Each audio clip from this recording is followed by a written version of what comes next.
Hello, this is Joe Pryor, the virtual real estate team in Oklahoma, where we specialize in new residential construction for investors in the Oklahoma City and the Tulsa markets.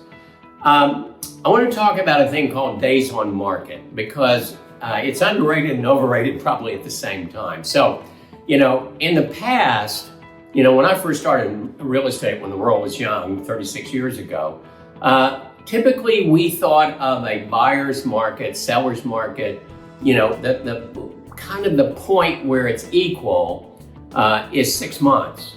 Now that we've thrown out the window from years ago. Right now it's about 3 months. In other words, if it takes 3 months to absorb everything within your market, okay, then that is definitely still a buyer's market. Now it may not be a sell-off, fire sale type market, but that favors the buyer, not necessarily the seller. Now, when I look at days on market in Oklahoma City, it's like any generalized number. In other words, it's 48 days on the market or 52 days on the market, which would indicate a seller's market. But that's kind of like saying, well, Oklahoma appreciates 5% per year. Well, some stuff appreciates 2% per year, some does 7% per year. So what you have to do is, again, like I've said in previous videos, dig down into the data. And so, for instance, what can really screw numbers in a market is new construction. There's some builders that don't really even list properties until they're 90 days from completion or 60 days from completion. There are other builders that'll do it out of the dirt phase. In other words, they'll say, okay, this property is ready for sale, and all you got is dirt, and it's going to be 6 to 7 months. Well, that really screws the numbers on days on market. And so here's what we do.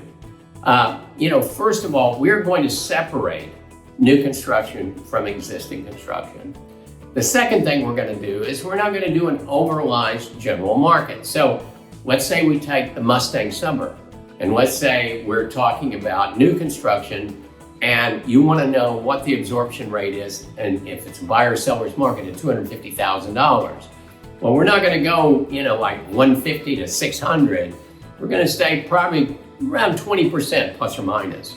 And then we're going to look at the numbers. We're going to look at it 3 months out, 6 months out, 12 months out, active, pending, and sold. And so what we want to do is specify the days on market. And so that is the real key. But number one, that 6 months that we used to believe is now less. It's 90 days. Some markets it may be even different. I don't know, maybe 120, maybe 60.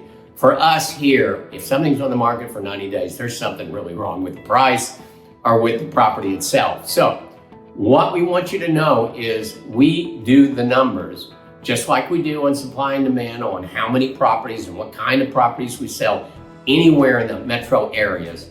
But we also want to look at days on market and really get an accurate feel. Generalized numbers don't work in terms of days on market. Generalized numbers don't work when it comes to appreciation.